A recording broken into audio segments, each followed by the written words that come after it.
शैल begin. Sir जो हमारा नया चैप्टर है आज का वो स्ट्रक्चर ऑफ एटम होने वाला है और इस चैप्टर में काफी कुछ आपको सीखने को मिलेगा। कहने को थोड़ा सा बोरिंग होता है बट बिलीव मी बहुत ही इंटरेस्टिंग चैप्टर है और आपको पूरा मजा आने वाला है। हम लोग कोशिश करेंगे जो जो चीजें पुराने टाइम पे साइंटिस्ट ने की होंगी, किस तरीके से की होंगी उनको समझने की, ताकि आप लोगों को एक्सपेरिमेंट समझ में आ सके। राइट, स्ट्रक्चर ऑफ एटम की अगर हम लोग शुरुआत करते हैं, सबसे पहले एटम वर्ड हमने आपको पहले ही बता चुके हैं कि चैप्टर 1 में एटोमियो यानी कि इनडिविजिबल। एटम मतलब कोई भी ऐसी चीज जो डिवाइड नहीं हो सकती। डाल्टन के लॉ भी हमारे पास यही चीज बता रहे थे कि भाई atom can not be divided, atom सबसे फंडामेंटल है, यही मान लो। और उसके बेस पे उसने law of constant proportion, law of multiple proportion, law of mass जो भी थे दे दिए थे सारे। लेकिन साइंटिस्ट को चैन नहीं पड़ा और उन्होंने कहा भाई एटम डिवाइड तो होते होंगे पर कैसे। इसकी खोज बेटा लेट 18th सेंचुरी जनरली और अर्ली 19th सेंचुरी में बहुत ज्यादा हुई। हालांकि जब फैराडे साहब साइंटिस्ट थे, माइकल फैराडे, उन्होंने देखा किसी इलेक्ट्रोलाइट में अगर मैं इलेक्ट्रिसिटी को पास करा देता हूं, 1830s के साइंटिस्ट थे मिस्टर फैराडे, उन्होंने देखा अगर किसी इलेक्ट्रोलाइट के सॉल्यूशन से मैं अगर इलेक्ट्रिसिटी पास करा देता हूं तो हमारे पास एक कैथोड और एक एनोड हुआ करता था, उस पर कोई ना कोई मास डिपॉजिट हो रहा है यार। फैराडे को बड़ा दिमाग लगाना पड़ा कि ये मास डिपॉजिट क्यों हो रहा है, कैसे हो रहा है। इसके बेस पे उन्होंने फैराडे लॉ दिए जो कि हम लोग इलेक्ट्रोकेमिस्ट्री चैप्टर 3 क्लास 12 में पढ़ेंगे। लेकिन जब यहां पर ये चीज आ गई फैराडे की, तब एक साइंटिस्ट आए हमारे पास, मिस्टर थॉमसन साहब, जे थॉमसन। जे थॉमसन जिसने इलेक्ट्रॉन वोल्ट, हाँ, जो आपको लगता है कि इलेक्ट्रॉन का नाम उन्होंने दिया था पर इलेक्ट्रॉन का नाम नहीं दिया था उन्होंने, नाम किसी और। हाँ बेटा, वाटरमेलन नहीं खिला पाएंगे। कैथोड ट्यूब रे। हाँ बिल्कुल, एग्जैक्टली। तो सबसे पहले मतलब जो कैथोड रे ट्यूब एक्सपेरिमेंट करने का जो श्रेय जाता है वो एक्चुअली हमारे फैराडे साहब को ही जाता है। कैथोड रे ट्यूब एक्सपेरिमेंट में क्या होता है आइए देख लेते हैं। बेसिकली बेटा कुछ खास नहीं, एक इवैक्यूएटेड खाली सा गैस चैम्बर होता है और ये गैस चैम्बर में एक आपके पास कैथोड की प्लेट रहती है और एक आपके पास एनोड की प्लेट रहती है।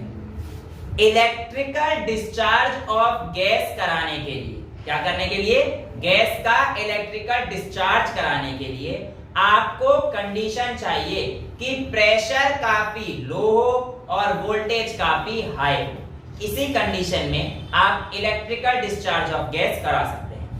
अब उन्होंने जब बैटरी लगाई, एक्सटर्नल सोर्स लगाया, एक हाई वोल्ट बैटरी लगाई और इसके अंदर एक कैथोड था और एक एनोड था।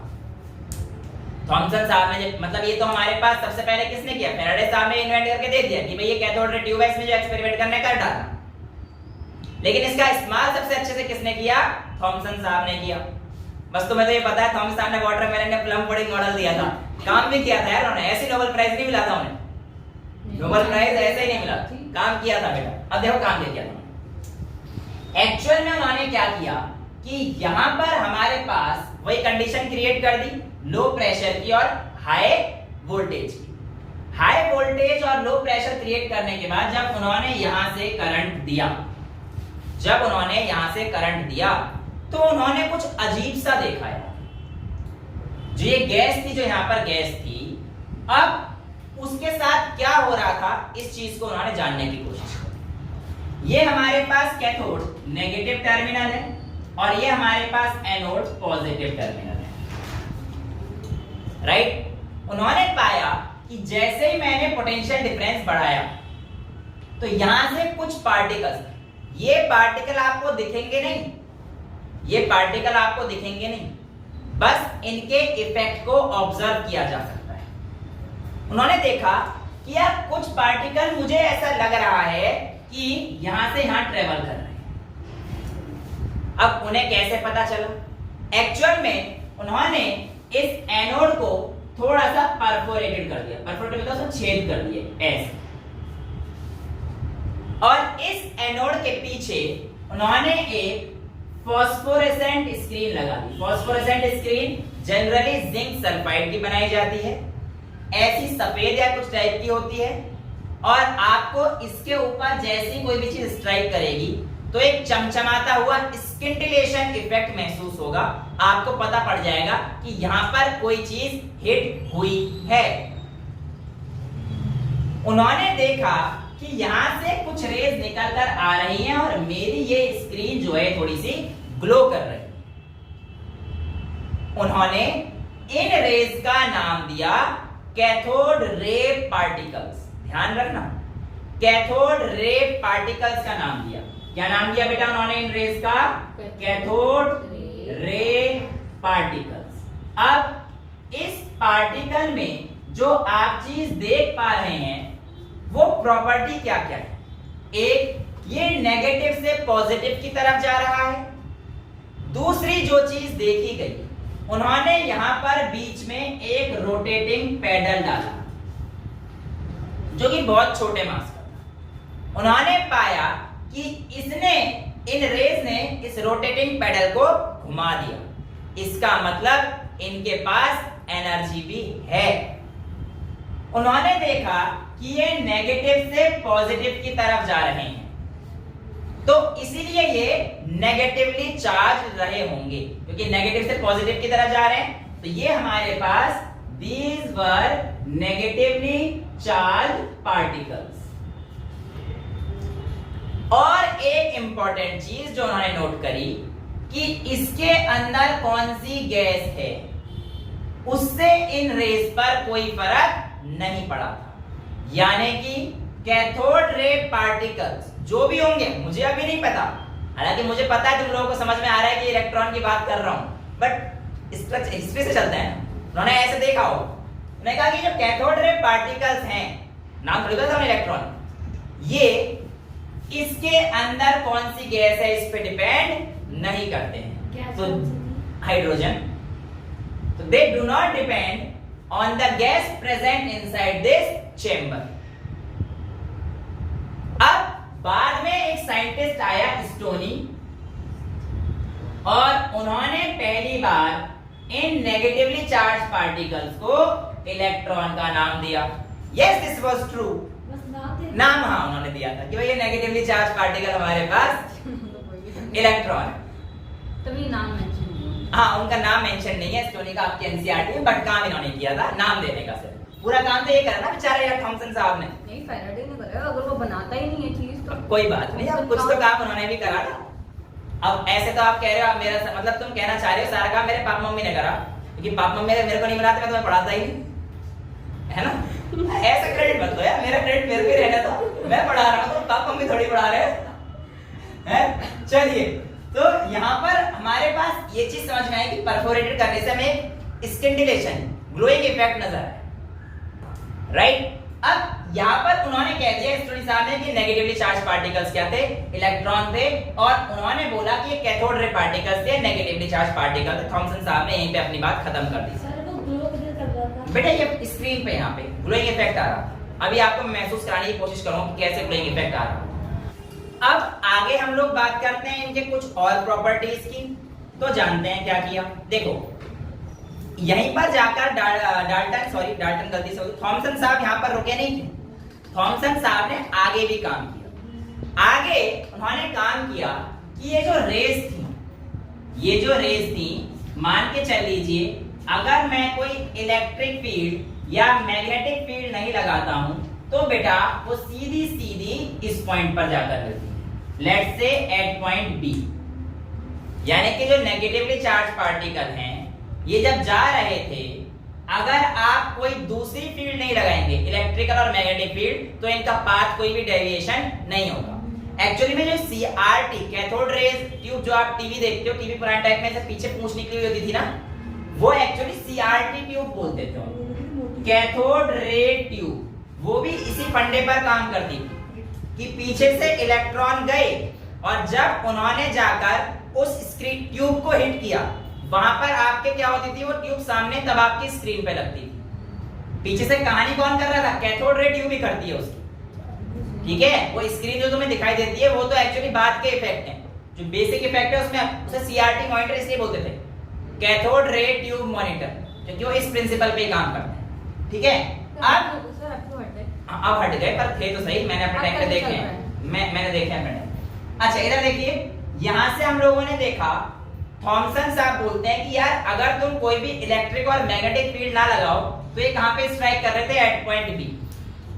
उन्होंने कहा जब मैंने इलेक्ट्रिक फील्ड लगाया और यहां पर एक्चुअली ऐसे एक प्लस, इसे क्या कर देता हूं, चलो प्लस कर दे, फिर कहोगे सर बार-बार चेंज कर, ये माइनस, राइट। उन्होंने देखा कि इधर अगर मैं पोटेंशियल डिफरेंस लगा देता हूं, तो सीधी बात है इलेक्ट्रिक फील्ड क्रिएट कर दिया है, तो ये जो पार्टिकल्स थे ये बी की तरफ नहीं गए, ये पार्टिकल अपना रास्ता चेंज कर रहे हैं और ये यहां पर पहुंचे।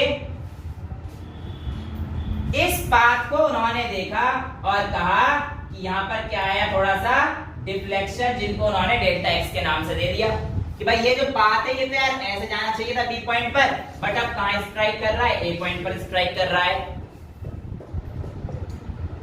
और एक बार उन्होंने मैग्नेटिक फील्ड लगाई। आप ऐसे समझिए, ये 3D केस समझना कि मैग्नेटिक फील्ड और इलेक्ट्रिक फील्ड आपस में परपेंडिकुलर है और direction of these cathode ray particles के भी परपेंडिकुलर है। ऐसे समझिए, अगर ये कैथोड रे ट्यूब का डायरेक्शन है तो इधर और इधर तो हमारे पास क्या है, इलेक्ट्रिक फील्ड, और ऊपर और नीचे इधर और इधर क्या हो जाएगा हमारे पास, मैग्नेटिक फील्ड। तो देखो ये तीनों परपेंडिकुलर हो जाएंगे, ये एक्स डायरेक्शन में, ये वाई डायरेक्शन, ये जेड मान लो, तो और ये वाई डायरेक्शन। तो इलेक्ट्रॉन तो हमारे पास एक्स डायरेक्शन में मूव कर रहा था, इलेक्ट्रिक फील्ड हमारे पास जेड डायरेक्शन में था और मैग्नेटिक फील्ड हमारे पास वाई डायरेक्शन, यानी कि they all were perpendicular to each other. तो उन्होंने देखा जब उन्होंने मैग्नेटिक फील्ड लगाई, अब मैं लगा नहीं सकता, बता दे रहा हूं, तो मैं यहाँ पे साउथ पोल और नॉर्थ पोल लिख देता हूँ। जब उन्होंने मैग्नेटिक फील्ड लगाई तो उन्होंने देखा यार इसकी डायरेक्शन जो है कुछ जाकर यहाँ पर गई, सी पॉइंट पर गई। अगर मैं केयरफुली एडजस्ट कर पाऊं इस इलेक्ट्रिक और मैग्नेटिक फील्ड को कोई एक वैल्यू से, तो ऐसा पॉसिबल है ना कि मैं इस पाथ को वापस लाके बी पॉइंट पे ला दूं। यस इट वाज पॉसिबल, जो हम लोग आगे बिल्कुल देखेंगे कैसे हुआ था।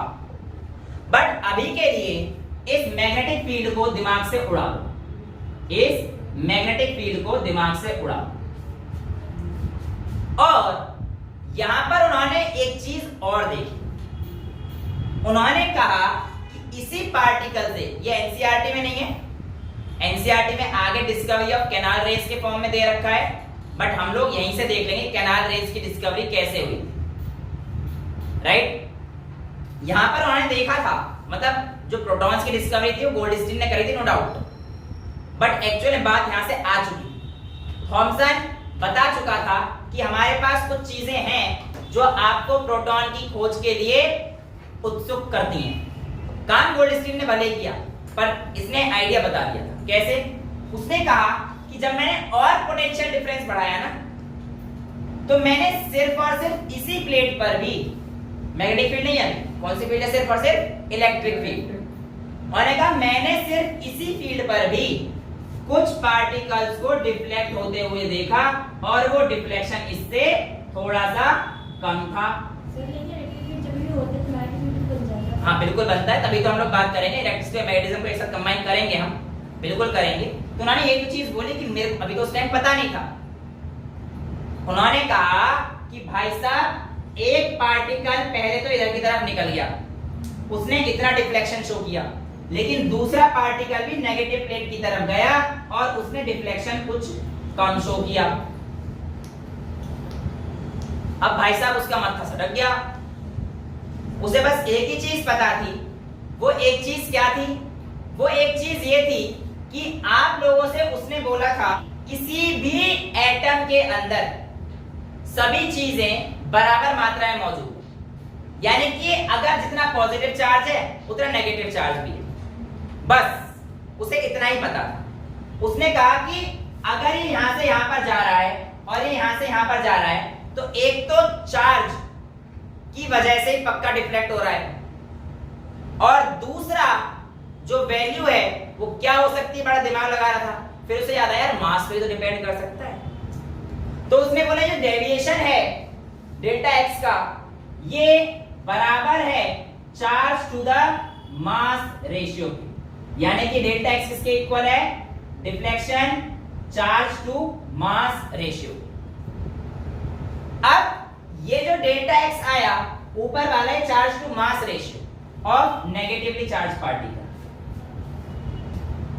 और जो नीचे वाला डिफ्लेक्शन आया है ये भी डेल्टा x2 मान लेता हूं बेशक, चलो इसको डेल्टा x1 मान लेता हूं। डेल्टा x2 ये आया charge to mass ratio of positive particle. कैसे पता पड़ा, क्योंकि ये नेगेटिव प्लेट की तरह डिफ्लेक्ट हुआ है, यानी कि जो उसने गैस ली थी उस गैस में हमारे पास पॉजिटिव और नेगेटिव दोनों ही मौजूद थे।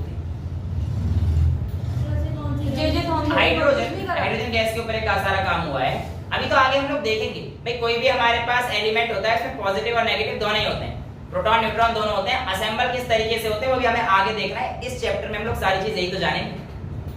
अब उन्होंने कहा कि यार ये बात तो ठीक है, बिल्कुल इसमें तो कोई दिक्कत नहीं है, और ये भी बात पक्की है कि जितना चार्ज नेगेटिव होगा उतना ही चार्ज पॉजिटिव भी होगा।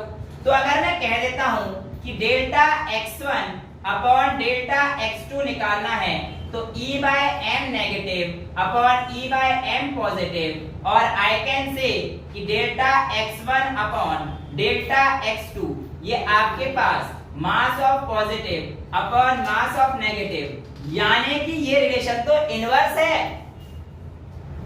जितना ज्यादा चार्ज उतना ज्यादा डिफ्लेक्शन, ये परफेक्ट है, कोई दिक्कत नहीं है।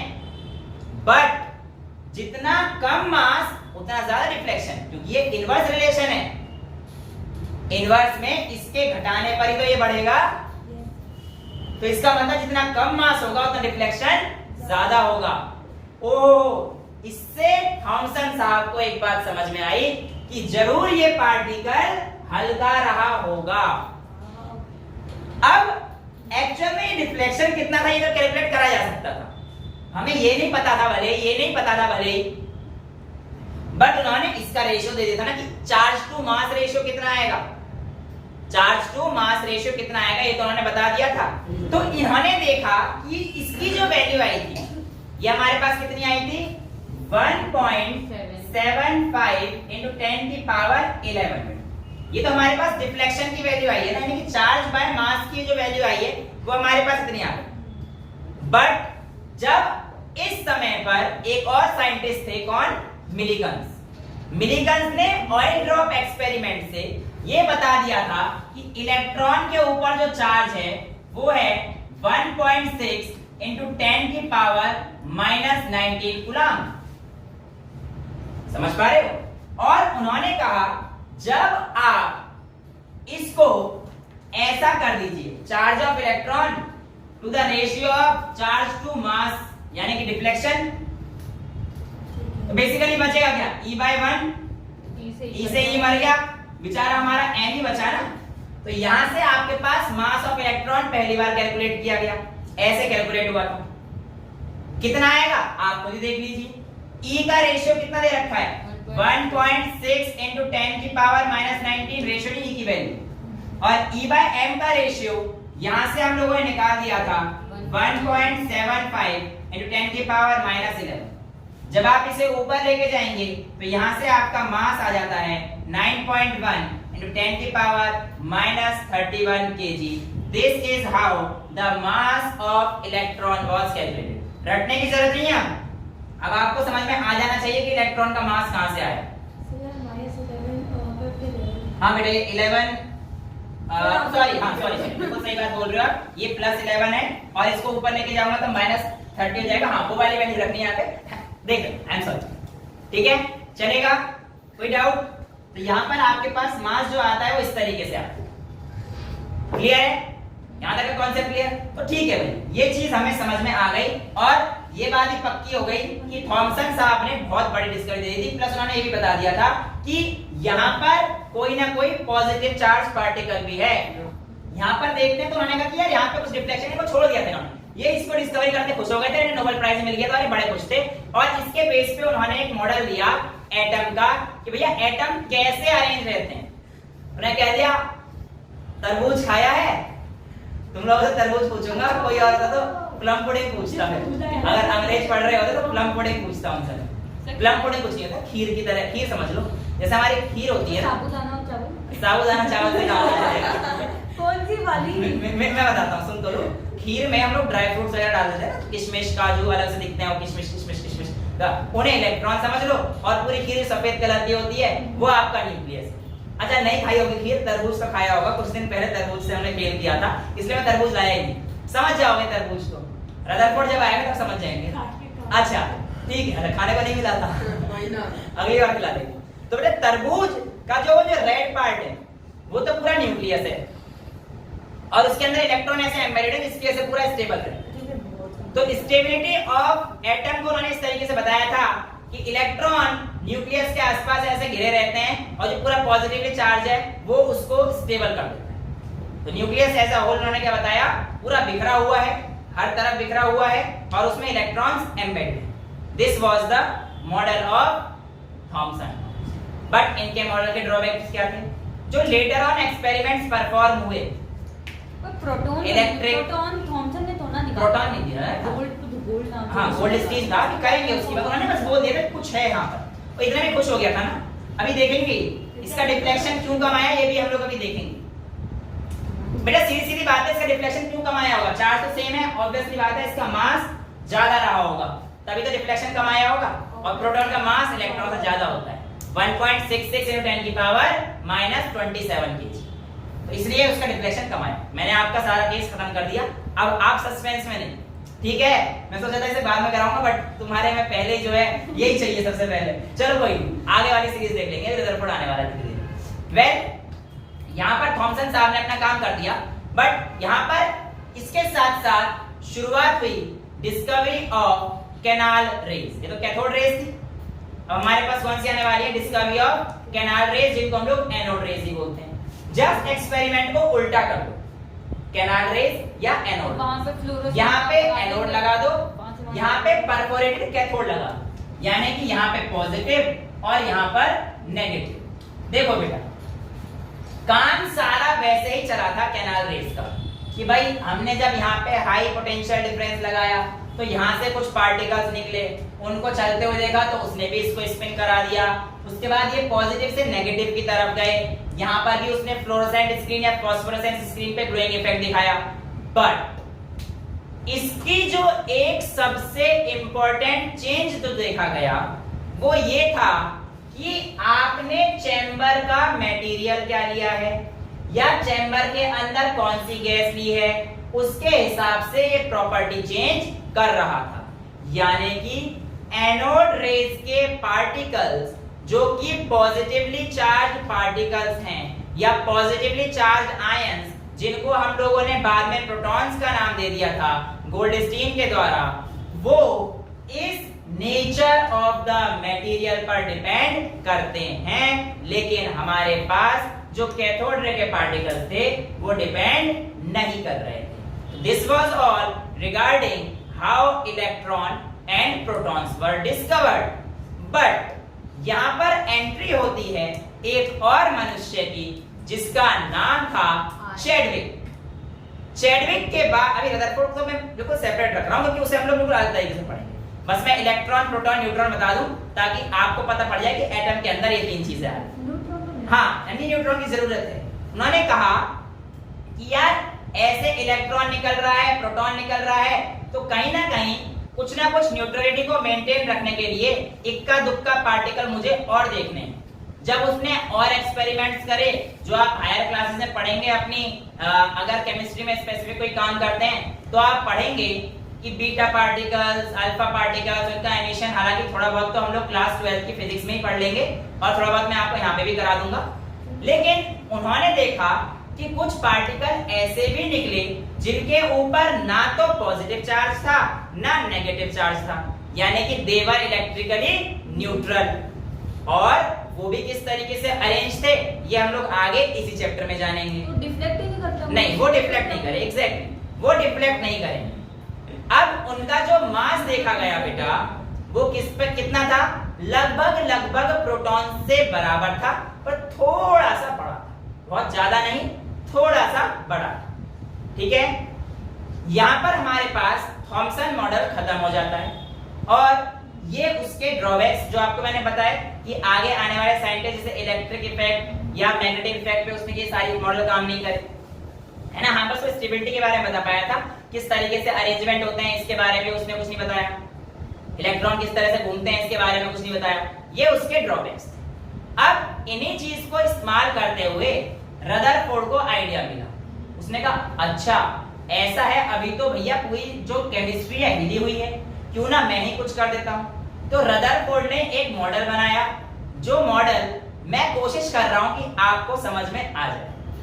मैंने भी एक मॉडल बनाया है जो कि पूरा रदरफोर्ड की तरह तो नहीं हो सकता था, बट हाँ मैं पहले रदरफोर्ड की एक थ्योरी यहाँ पे आपको समझा देता हूँ, उसके बाद मैं आप लोगों से कुछ प्रैक्टिकल करवाने वाला हूँ और आप लोग देखना कि रदरफोर्ड क्यों गलत था, क्यों सही था, क्या रदरफोर्ड सही था। ये सारी चीजें आज हम लोग जान जाएंगे जब हम लोग रदरफोर्ड के एक्सपेरिमेंट को बाकायदा जिस तरीके से रदरफोर्ड ने किया होगा उसी तरीके से करेंगे। तो पहले एक बार थ्योरी से ओवरव्यू हो जाते हैं ताकि आप लोगों को इधर सुन ले बेटा, मेरी भी सुन लिया कर कभी कभी, हाँ ज्यादातर अपनी सुनते हो, कभी कभी ये 1-1.25 घंटे में मेरी सुन लिया कर। तो यहाँ पर जो आपके पास रदरफोर्ड आया उसने क्या फेंके थे, अल्फा पार्टिकल्स। आते टाइम पता पड़ गया था कि जो अल्फा पार्टिकल्स हैं ये डबली चार्ज हीलियम यानी कि 2 टाइम्स He4 ये हमारे पास अल्फा पार्टिकल माना गया था। वैसे कुछ हिस्ट्री जो आपको नहीं बताई जाती है मैं आपको बता देता हूं। इस एक्सपेरिमेंट के सक्सेस होने में कहीं ना कहीं मैडम क्यूरी का भी हाथ था। मैडम क्यूरी, हाँ जी, जो पूरा रेडियो एक्टिविटी पर काम कर रही है। एक्चुअल में ऐसा कहा जाता है या पढ़ा गया है मेरे द्वारा भी कि जो एक्सपेरिमेंट रदरफोर्ड कर रहे थे उसके लिए रेडियो एक्टिव मटेरियल का सोर्स मैडम क्यूरी ने ही रदरफोर्ड के लिए भिजवाया था। रदरफोर्ड इस काम में अकेला नहीं था, उसके स्टूडेंट क्यूरी को मैडम बोला और रदरफोर्ड का सर क्यों नहीं बोला? सर रदरफोर्ड नहीं, ये बहुत ही अच्छा, मतलब सर आप पार्शियल हो रहे हो, रदरफोर्ड को सर नहीं बोल रहे और मैडम क्यूरी बोल रहे हो। एक्चुअल में उनको जाने से आता है। This was a very good question, अगर आपके दिमाग में आया, बट मैं पार्शियली में आपको बताता हूँ। रदरफोर्ड की यहाँ पे मैं तुम्हें मौत ही बता देता हूँ। अगर ऐसे काम कर रहा है तो लगता है कि कैंसर से हुई होगी, बट रदरफोर्ड कैंसर से नहीं मरा। एक्चुअल में इतना सब कुछ करने के बाद इंग्लैंड में आपको लॉर्ड या नाइट की उपाधि मिल जाती है और वो बहुत ही बड़े लेवल के अफसर होते हैं, मतलब उनका लेवल प्रो लेवल होता है। अब यहाँ पर इनको लॉर्ड की उपाधि मिल गई। किनको? रदरफोर्ड एक दिन बीमार थे, लेकिन लॉर्ड होने के नाते जो डॉक्टर्स, छोटे मोटे डॉक्टर खुले रहते हैं, झोला छाप या और भी कोई डॉक्टर जैसे भी XYZ, है ना, एक टीके में डैश इलाज जड़ से खत्म, ऐसे वाले जो डॉक्टर रहते हैं वो लॉर्ड का इलाज नहीं कर सकते। लॉर्ड का इलाज करने के लिए एटलीस्ट नाइट डॉक्टर होना चाहिए, मतलब एक उपाधि उसको लेना चाहिए। अब वो डॉक्टर ढूंढते ढूंढते ऐसा कहा जाता है कि ढूंढने में ही रदरफोर्ड चल बसे, भाई करा लेते किसी से भी इलाज, बट क्योंकि उनकी उपाधि नहीं थी, कोई नॉर्मल डॉक्टर जो है उनको टेस्ट नहीं कर सकता। सर मैडम क्यूरी का क्या कनेक्शन? तो मैडम मैं बता रहा हूँ उनको सर नहीं, इवन उससे भी बड़ी उपाधि मिली हुई थी बेटा, लॉर्ड रदरफोर्ड। हाँ लॉर्ड था, लॉर्ड रदरफोर्ड, जो कि बहुत ही कम लोगों को पता रहता है, कोई दिक्कत नहीं। वे रदरफोर्ड अकेले नहीं थे इस एक्सपेरिमेंट में, उनके 2 स्टूडेंट्स गीगर और मार्सडन 2 थे, एक हर्षल था, पूरा नाम तो मैं भूल रहा हूँ, बट गीगर और मार्सडन ये 2 उनके असिस्टेंट नहीं, अंडर ग्रेजुएट स्टूडेंट्स जनरली थे, है ना, हाँ इंटर्न्स। तो अगर आप भी कुछ एक्सपेरिमेंट करोगे तो कर लेना भाई, मैं आपके साथ हूं, है ना। नाम किसका आएगा? रदरफोर्ड का, और काम किसने किया था? गीगर मार्सडन ने। वेल रदरफोर्ड ने क्या किया था, आइए देखते हैं। अल्फा चार्ज पार्टिकल उन्होंने थिन गोल्ड फॉइल से पास करवा दिया। उन्होंने गोल्ड की फॉइल क्यों ली? वो चाहते थे कि जितनी पतली से पतली फॉइल हो ना वो मिल सके मुझे, इसके लिए उन्होंने गोल्ड चुना कि गोल्ड सबसे मेलेबल और डक्टाइल दोनों ही मेटेरियल, तो ये आराम से थिन फॉइल में कन्वर्ट किया जा सकता है। मैं आपको एक्सपेरिमेंट कराऊंगा तो गोल्ड फॉइल्स तो नहीं करा सकते भैया अभी, है ना, वैसे तो समझ रहे हो ना, इतना तो मतलब ठीक है, समझ जा, पर मैं तुम्हें फील दिला दूंगा पूरी। स्कूल की बात कर रही थी। ठीक है ना, सुनो अच्छा यहाँ पर देखते हैं कि यहाँ पर अगर हमारे पास उसने बोला कि जब अल्फा पार्टिकल फेंके यहाँ से बहुत सारे अल्फा पार्टिकल, उन्होंने कहा ए मेरे अल्फा पार्टिकल जाओ और ढूंढ के लाओ कि इस गोल्ड फॉइल में क्या छुपा है। उन्होंने बोला जाओ और ढूंढ कर लाओ। हालांकि यहाँ पे लेड ब्लॉक का भी इस्तेमाल किया गया ताकि इधर उधर जो कैंसर ना निकले आराम से पास हो जाए। अरे इससे इसमें होते हैं कैंसर कॉजिंग एजेंट रहते हैं। वेल आगे देखते हैं, इसको उन्होंने सराउंड कर दिया था एक जिंक सल्फाइड की स्क्रीन के साथ, जो कि क्या होगी फ्लोरोसेंट स्क्रीन होगी, जो कि क्या होगी फ्लोरोसेंट स्क्रीन होगी। उन्होंने पाया, देखो according to Thomson nucleus scatter है अलग अलग जगह पे और इलेक्ट्रॉन न्यूक्लियस पूरा फैला हुआ है ना, रेड कलर का न्यूक्लियस ही है, इलेक्ट्रॉन हल्के हल्के से एम्बेडेड है। अब अगर थॉमसन सही था तो उसके अकॉर्डिंग होना क्या चाहिए था कि जब यहां से अल्फा पार्टिकल्स फेंके जा रहे हैं तो न्यूक्लियस से टकराकर कोई कम स्पीड कम हो जानी चाहिए थी, या कहीं इधर गिर जाने चाहिए थे, या कुछ इधर उधर रिफ्लेक्ट हो जाने चाहिए थे, ऐसा कुछ होना चाहिए था। नहीं हुआ, बट ऐसा नहीं हुआ। हुआ कैसा, इसे देखते हैं और इसके बेस पे रदरफोर्ड ने क्या कंक्लूजन निकाला इसे देखते हैं। अब इसके लिए मैं आपको बताऊंगा कि आपको प्रैक्टिकल करना है। मैं अभी थ्योरी नहीं करा रहा, पहले आपको प्रैक्टिकल कराऊंगा, उसके बाद मैं आपको समझाऊंगा कि रदरफोर्ड क्या है। वेल मेरा रदरफोर्ड का मॉडल ये रहा, सस्ता मजबूत टिकाऊ, टिक तो अभी नहीं रहा पर इसे टिका लेंगे। कहीं ना कहीं हमारे पास कुछ ना कुछ जुगाड़ तो रहेगा ही जिससे कि हम इसे टिका सकें। एक मोटी सी किताब अगर मिल जाए तो मैं इसे टिका देता हूँ बड़ी मेहनत से, और बड़े लड़ झगड़ने के बाद बेचारे जो हमारे लकड़ी वाले भैया थे वो माने थे, बड़ी मुश्किल से कहते हैं पता नहीं भाई तू क्या क्या करवाना चाह रहा है, मुझसे सारे काम करवाएगा तू। फिर कहते हैं एंड में चल इसके दे जा जितने तेरे को देने हैं, और फिर मोटा नोट मांग के चले जाते हैं। वेल हेलो दिख रहा हूँ। अच्छा यहाँ पर क्या हो गया बेटा, थोड़ी सी नीचे लगा रही है, थोड़ी सी नीचे लगा रही तो दिख तो रही है, हाँ दिख रही है ना। अच्छा अभी आप मेरी बात को ध्यान से सुनना।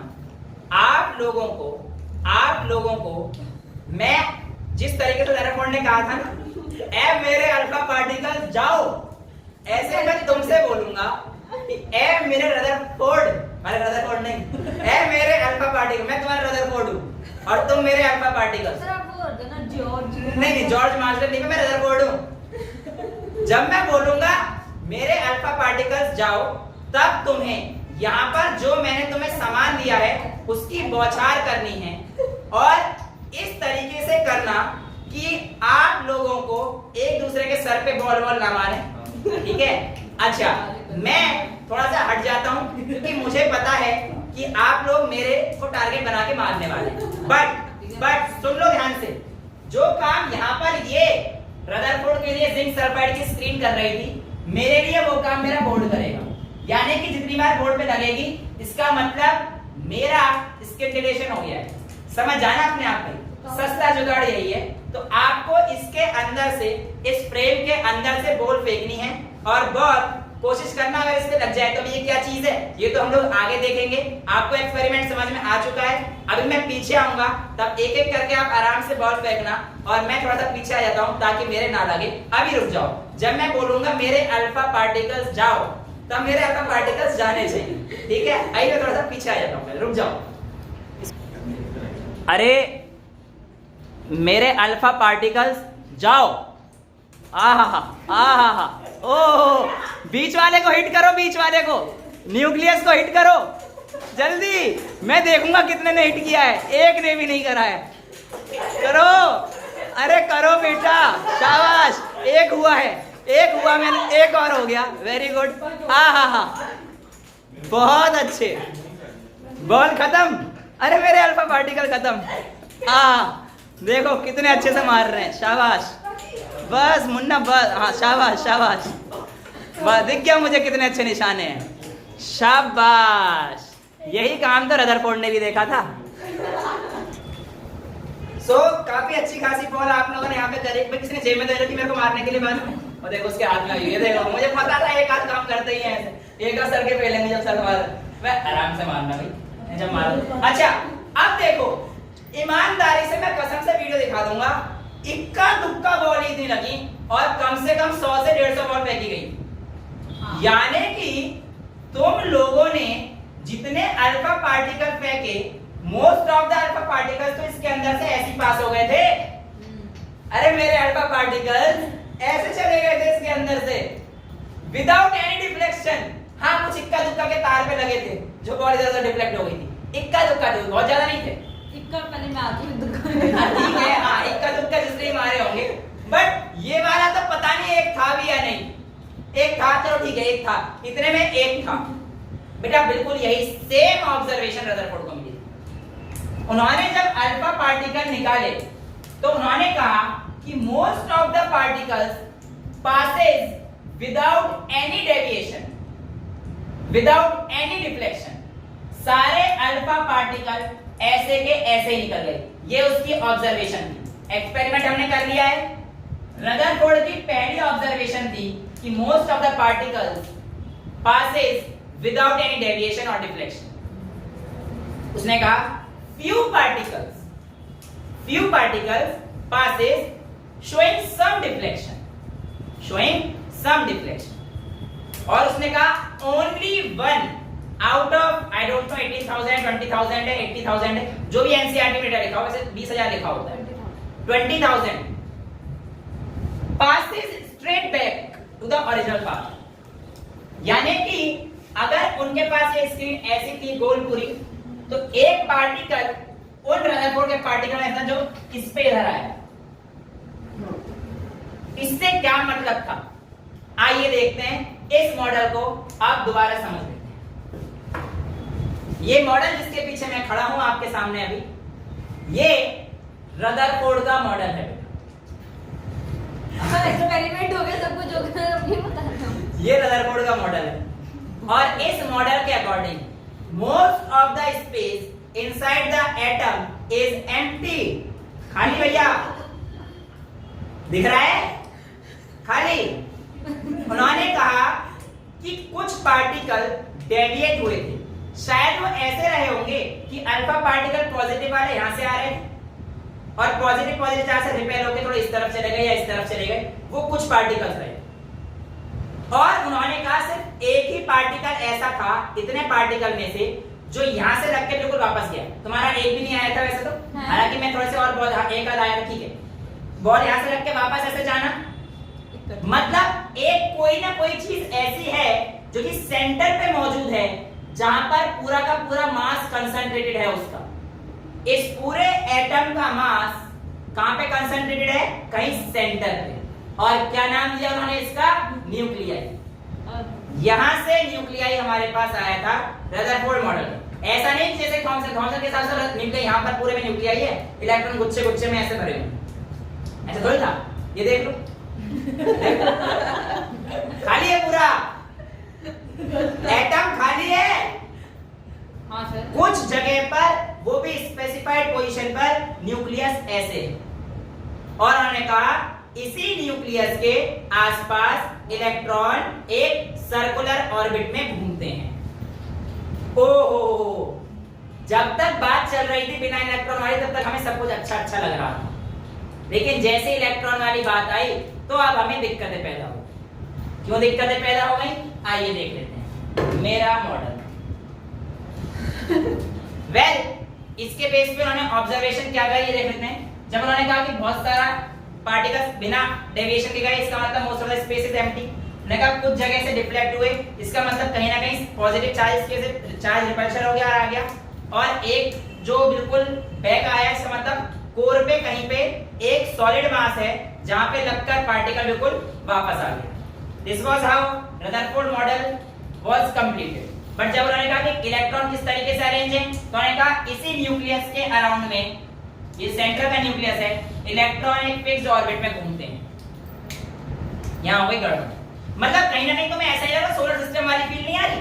मुझे तो सोलर सिस्टम इसी से आया। अच्छा नहीं बेटा, स्पेस में जाके कौन देखता है कौन घूम रहा है, तो यहाँ पर कहीं ना कहीं ऐसे सन सेंटर में और प्लैनेट उसके आसपास घूम रहे हैं। यहाँ पे सारा काम कौन कर रहा है? न्यूक्लियस।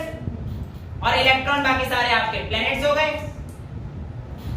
बट यहाँ पर आप लोगों को अगर मैं बताऊं तो जो सन वाला पोर्शन था वो तो F is equal to G m1 m2 upon r square को ओबे कर रहा था। फिजिक्स चैप्टर 1 में मैं बता चुका हूं।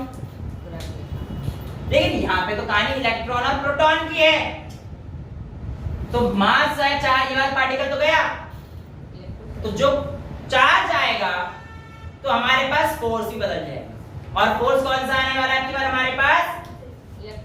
Electrostatic force. ये जो इलेक्ट्रोस्टैटिक फोर्स होता है वो होता है K Q1 Q2 bye R square. अब बेटा मेरी बात ध्यान से सुनिए।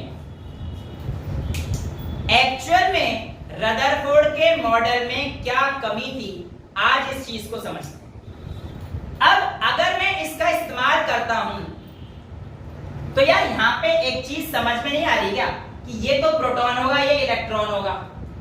अगर प्रोटॉन और इलेक्ट्रॉन किसी दूरी पर खड़े हैं और अगर मैं इसको इस्तेमाल करता हूं जो कि इलेक्ट्रिक चार्ज है, इलेक्ट्रोस्टैटिक चार्ज है, तो इस हिसाब से तो न्यूक्लियस और इलेक्ट्रॉन चिपक जाने चाहिए थे, इलेक्ट्रॉन को न्यूक्लियस के अंदर मिल जाना चाहिए था, लेकिन ऐसा नहीं होता है।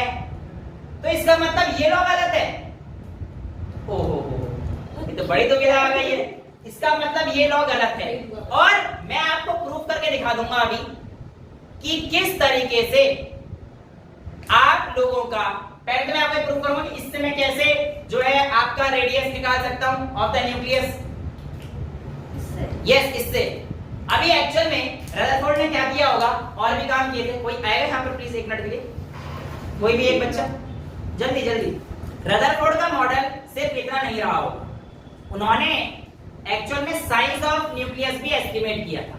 वो कैसे किया था मैं आपको समझाने की कोशिश कर सकता हूं। मान के चलो उन्होंने ना ऐसे झुमझुम और लटका दिए थे, यानी कि इधर भी लटका। बेसिकली उन्होंने थिन गोल्ड फॉइल चुनी थी ना, और ये देखो मैं भी गोल्ड कलर का इसलिए लेके आया था ताकि आप लोगों को बहकावे में ना आना जाए कि हमने गोल्ड फॉइल ली थी। वो पूरे गोल्ड कलर का है ना, मैंने इसीलिए जो है तुम्हारे पास गोल्ड फॉइल ली है। ठीक है, तो मैं इस तरीके से और भी मान देता हूँ। ओके अब यहाँ पर आप आराम से देखना बेटा, एक्चुअल में क्या है, रदरफोर्ड ने कुछ इस तरीके का शायद इस्तेमाल किया होगा मॉडल, जहां पर उसने बहुत सारे गोल्ड फॉइल्स की प्लेट लगा दी, उसके बाद उन्होंने स्कैटर कराया होगा। तो सर इतने सारे गोल्ड फॉइल का क्या मतलब है? इतने सारे गोल्ड फॉइल का क्या मतलब है? गोल्ड फॉइल न्यूक्लियस तो होंगे न्यूक्लियस। देखिए मेरी गोल्ड फॉइल पतली से, इसके पीछे न्यूक्लियस में मोटे से दिखा दिया, हालांकि उस गोल्ड के अंदर न्यूक्लियस होगा ना। हाँ गोल्ड एटम, बिल्कुल गोल्ड फॉइल किताबों में भी लिखा रहता है। तो यहाँ पर उन्होंने कुछ इस तरीके से एक्सपेरिमेंट उन्होंने अपना परफॉर्म किया होगा। बट इससे फायदा क्या मिलेगा? आइए फायदा देखते हैं। ये एक्सपेरिमेंट समझ में आया क्या क्या रहा होगा? अब एक्चुअल में उन्होंने क्या किया कि बेटा इसको हटा के वहां पे रख दो। अब यहाँ पर हमारे पास पहले देखिए प्रोबेबिलिटी निकाल लेता हूं मैं। प्रोबेबिलिटी किसकी? आपके पास जो एरिया ऑफ न्यूक्लियाई है to that of area of atom. जो मेरा मॉडल था आपने समझ लिया होगा, वहां पे जाके वही दिखाना चाह रहा हूं कि प्रोबेबिलिटी किसका? एरिया ऑफ न्यूक्लियाई, जो कि हमारे पास जितने नंबर ऑफ न्यूक्लियाई थे उसमें।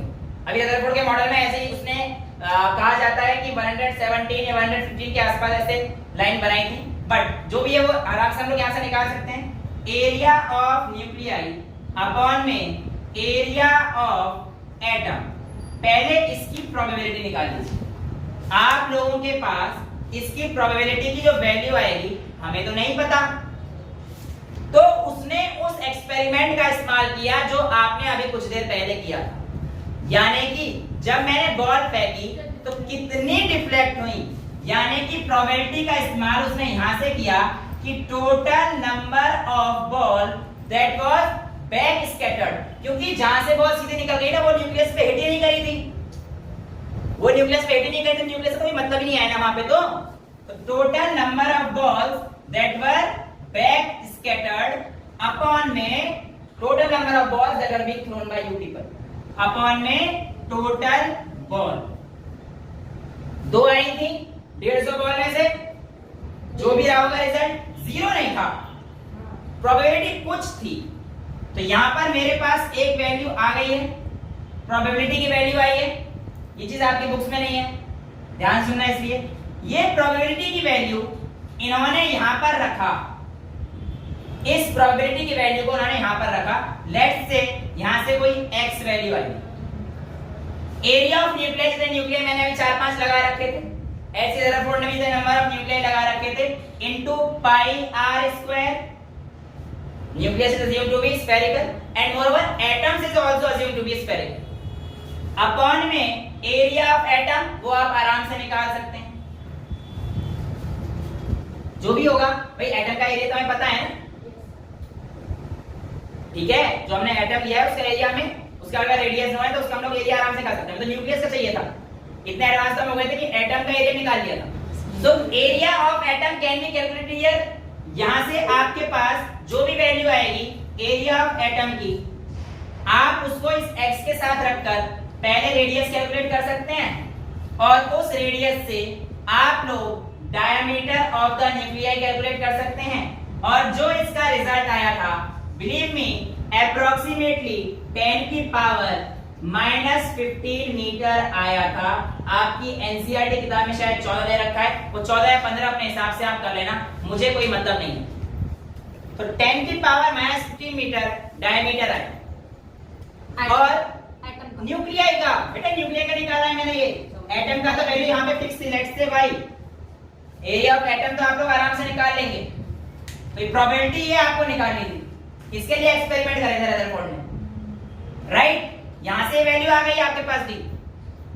अब भी दिक्कत, क्योंकि अगर ये वैल्यू आप निकाल के बता रहे हो तो आप इसको कहां इस्तेमाल करोगे सर? इसके हिसाब से तो आपका इलेक्ट्रॉन उस न्यूक्लियस के अंदर जाकर अट्रैक्ट हो जाएगा, और ये तो फिर कुछ ना कुछ मॉडल जाके थॉमसन जैसा ही हो जाएगा कि न्यूक्लियस के अंदर एम्बेडेड है इलेक्ट्रॉन। भाई अगर न्यूक्लियस के अंदर ही जाके उसे दिखाना था कि मिल रहा है, इस हिसाब से तो मिल रहे हैं ना, देखो ना, ये तो अट्रैक्ट करेगा ना, क्योंकि पॉजिटिव चार्ज एक न्यूक्लियस का, नेगेटिव चार्ज इलेक्ट्रॉन का। ये तो बचपन से जानते हो ना कि positive and negative charge attract each other, positive positive repel करते हैं, ये तो पता है ना, फंडामेंटल बेसिक यही है। अच्छा, अब एक काम करता हूं, पहले तो मैं आपको ये बता दिया कि ठीक है इसका डायमीटर इतना है, इसका रेडियस आप निकाल सकते हो, ऑब्वियसली बात है, इतना तो कर लोगे। लेकिन मैं आपको बता रहा हूं अगर ये केस होता तो रदरफोर्ड क्यों गलत है। उसने इतना डायमीटर निकालने के बाद आप ये बताइए F is equals to KQ1 Q2 by R square, ये आप पढ़ चुके। इसके अकॉर्डिंग हमारा इलेक्ट्रॉन घुसने वाला है न्यूक्लियस के अंदर, कितने टाइम में कोई निकाल सकता है क्या? मैं निकाल सकता हूं। देखिए कैसे, यहां पर F को क्लास 9 से याद करता हूं, तो F is equals to ma, ये तो याद है। अच्छा, आप लोगों को जब डिफरेंशिएशन बताया था उससे मैंने बताया था कि मैं a को क्या लिख सकता हूं बेटा, m d square x upon dt square, double differentiation of position, a की value d square x upon dt square आती है, और ये इक्वल हो जाएगा k q1 q2 bye r square, और ये वैल्यू आपके पास थी q चार्ज। अब ये वैल्यू आपके पास फिक्स थी कि आपके पास इलेक्ट्रॉन और न्यूक्लियस कितनी दूरी पर है, अगर मैं मान के चल लेता हूं ऐसे। अब यहां से मैं इस d का इस्तेमाल करके t को कैलकुलेट कर सकता हूं। मास मेरे को पता था, जब मैंने ये t एक्चुअल में यहां से कैलकुलेट किया था, आपकी एनसीईआरटी से लिखती है कि जो टाइम है उसके अंदर चला जाएगा, वो 10 की पावर -8 सेकंड यहां से कैलकुलेट करके आता है। तो यहां से t की वैल्यू सॉल्व करोगे, 10 की पावर -8 सेकंड, और इवेंचुअली 1 नैनो सेकंड के अंदर ऐसा हो जाएगा कि इलेक्ट्रॉन घूमता घूमता उसके अंदर गिर जाएगा। बड़ी दिक्कत है, या तो ये गलत है, या ये गलत है, या ये गलत है। बेटा हम गलत हैं। रीजन क्या है? एक्चुअल में जो इन्होंने बात कही थी ना, कूलम्ब्स ने या न्यूटन ने, ये सब आती है चैप्टर 1 के अंडर। मैंने आपको बताया न्यूटोनियन मैकेनिक्स, जो बहुत बड़ी चीजों को डील करती है, मैक्रोस्कोपिक चीजों को डील करती है। ये सब हम लोग जो पढ़ना चाह रहे हैं वो पढ़ना चाह रहे हैं माइक्रोस्कोपिक। और आप फॉर्मूले लगा रहे हो मैक्रोस्कोपिक के। वाह बेटा वाह, हो गया कल्याण ऐसा तो। इसके लिए फिर हमें एक नई ब्रांच में जाना पड़ा जो हमारे को क्या बताती है, क्वांटम मॉडल। अब हम लोग वहां पर जाएंगे और उससे पढ़ेंगे कि रदरफोर्ड का ये मॉडल क्यों गलत था। चैप्टर में मैंने बताया था कि जब आप इलेक्ट्रॉन प्रोटॉन को पढ़ेंगे तो आपको कौन सा मॉडल इस्तेमाल करना पड़ेगा, क्वांटम मॉडल का इस्तेमाल करना पड़ेगा। तो रदरफोर्ड ने इस तरीके से डायमीटर वगैरह सब कुछ बहुत अच्छे से टाइम वगैरह, मतलब उसके ड्रॉबैक तो ये थे ना कि एक तो अगर ऐसा होता तो हमारे पास इलेक्ट्रॉन कोइंसाइड होकर न्यूक्लियस के पास चला जाता, तो क्या अट्रैक्टिव फोर्स है। एक्चुअल में ऐसा समझिए, कोई भी पार्टिकल अगर सर्कुलर पाथ पे घूम रहा है तो घूमते समय वो एनर्जी रिलीज करता है, एनर्जी बाहर फेंकता है। ऐसे एनर्जी बाहर फेंकने की वजह से इलेक्ट्रॉन का पाथ धीरे धीरे छोटा हो जाएगा। आप ऐसे समझिए कि आप लोगों के पास यहां पर कोई भी ऐसे न्यूक्लियस और इलेक्ट्रॉन मान के चल लीजिए ये घूम रहा है। अब इलेक्ट्रॉन जब ऐसे, क्योंकि इलेक्ट्रॉन एक चार्ज पार्टिकल, तो कोई भी चार्ज पार्टिकल जब घूम रहा होता है तो ये एनर्जी थोड़ी सी बाहर निकालता है, और जब ये एनर्जी बाहर निकालेगा तो इसमें कुछ ना कुछ एनर्जी का लॉस होगा ही। अब सीधी सीधी बात है, मैं इतना बोल रहा हूँ, हर टाइम थोड़ी बोल पाऊंगा, मुझे कुछ खाना चाहिए ना, तभी तो मैं बातें बोल पाऊंगा। मेरी एनर्जी लॉस हो रही है धीरे धीरे, तो मैं थोड़ा आवाज कम हो जाएगी मेरी, समझ पा रहे हो। तो ऐसे ही इलेक्ट्रॉन के साथ भी यही कहानी होगी कि इलेक्ट्रॉन जब घूमेगा धीरे धीरे तो इसका पाथ क्या हो जाएगा, कम हो जाएगा, कम हो जाएगा, कम हो जाएगा, और फाइनली न्यूक्लियस के ऊपर गिर जाएगा। गिर जाए, ऐसा होना चाहिए था बट ऐसा नहीं होता। ये तो लिमिटेशन थी रदरफोर्ड की। ऐसा क्यों नहीं हुआ ये तो बोर बताएगा, लेकिन ऐसा अकॉर्डिंग टू द थ्योरी होना तो यही चाहिए था, बट ऐसा नहीं होता कि जब कोई पार्टिकल घूम रहा होता है तो वो न्यूक्लियस पे क्यों नहीं गिरता। हाँ, तुम्हारे दिमाग में जरूर सवाल आ रहा होगा, सर फिर अर्थ सन के ऊपर क्यों नहीं गिरती।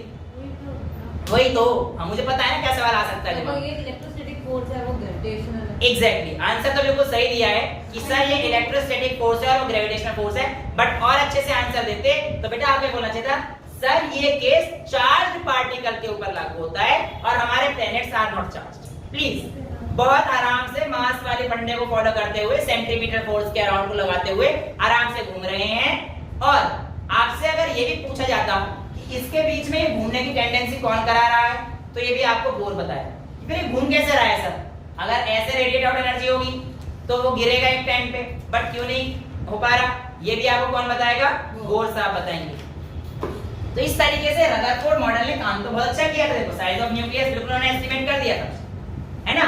अब इन्होंने जब साइज ऑफ एटम को बताया तो एटम का साइज लगभग 10 की पावर -10 मीटर था। आपकी नजर में ये साइज बहुत बड़ा नहीं है, बट एक बार मैं फिर से सिर्फ बीच वाले मॉडल को एक्सप्लेन करता हूं तो आप ध्यान से समझिए। इन सबको हटा देता हूं। हाँ हाँ, अरे आजा मेरे मतलब समझ जाओ ये न्यूक्लियस को।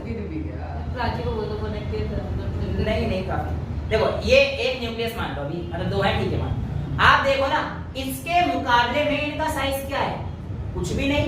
ये तो तुम्हें बहुत बड़े दिख गए यहाँ पर, लेकिन जो रदरफोर्ड ने कहा था उसके अकॉर्डिंग तो ये था उसका साइज कि आप एक फुटबॉल ग्राउंड को एटम समझिए, आप एक फुटबॉल ग्राउंड को एटम समझिए और उसके सेंटर पर एक निडल रख दीजिए। वो जो निडल का टिप होगा वो साइज है न्यूक्लियस का, और जो पूरा फुटबॉल का ग्राउंड है वो किसका साइज है, एटम का। तो इतना छोटा सा हमारे पास न्यूक्लियस है, और ताज्जुब की बात तो ये है कि उसी सेंटर के छोटे से पार्ट पर पूरे एटम का मास कंसंट्रेटेड है।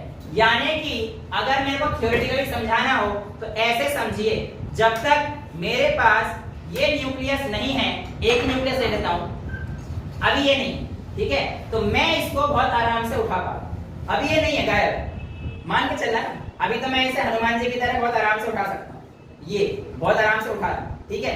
लेकिन जैसे ही इसमें न्यूक्लियस आ गया तो मैं नहीं उठा पा रहा। कहने का मतलब पूरा का पूरा जो इसका मास है वो इसके सेंटर पे कंसंट्रेटेड है। उठा दूंगा, वो मैं एक्टिंग कर रहा हूं, बट जो थ्योरेटिकली बोला जा रहा था वो ये था कि पूरा का पूरा मास इसके कहां पे कंसंट्रेटेड है, इसके सेंटर पे। यानी कि अगर ये ना हो तो इसको तो यूं हिला के कहीं पे भी ले जा सकते, लेकिन जैसे ये आ गया तो इसका मास बहुत ज्यादा, मतलब हमारे हिसाब से बहुत कम, बट पूरे एटम के साथ सारा का सारा मास इसके न्यूक्लियाई पे कंसंट्रेटेड रहता है। और ये चीज हम लोग अभी आगे भी देखेंगे कि किस तरीके से हमारे पास ये सारी चीजें रहती हैं। न्यूक्लियस कैसे होता है? वहाँ पे प्रोटॉन है, प्रोटॉन का हाँ बेटा बिल्कुल बिल्कुल, अभी ये सारी चीजें तो हम लोग आगे डील करेंगे ही, इसमें तो कोई दिक्कत वाली चीज आएगी नहीं। ठीक है, तो रदरफोर्ड के ये लिमिटेशंस थे। रदरफोर्ड का एक्सपेरिमेंट था, न्यूक्लियस का साइज आपको पता पड़ गया है किस तरीके से हो गया है। तो आई होप आप लोगों को थॉमसन और रदरफोर्ड समझ में आ गया होगा। Basic cathode ray tube experiment, anode ray tube experiment, ये सारी चीज समझ में आ गई होगी। चार्ज टू मास रेशियो क्या होता है, डिफ्लेक्शन कैसे आया था, क्या किया था, ये सारा लेक्चर में आज हम लोगों ने पढ़ा। I hope you enjoyed the lecture. That's all for today, thank you so much.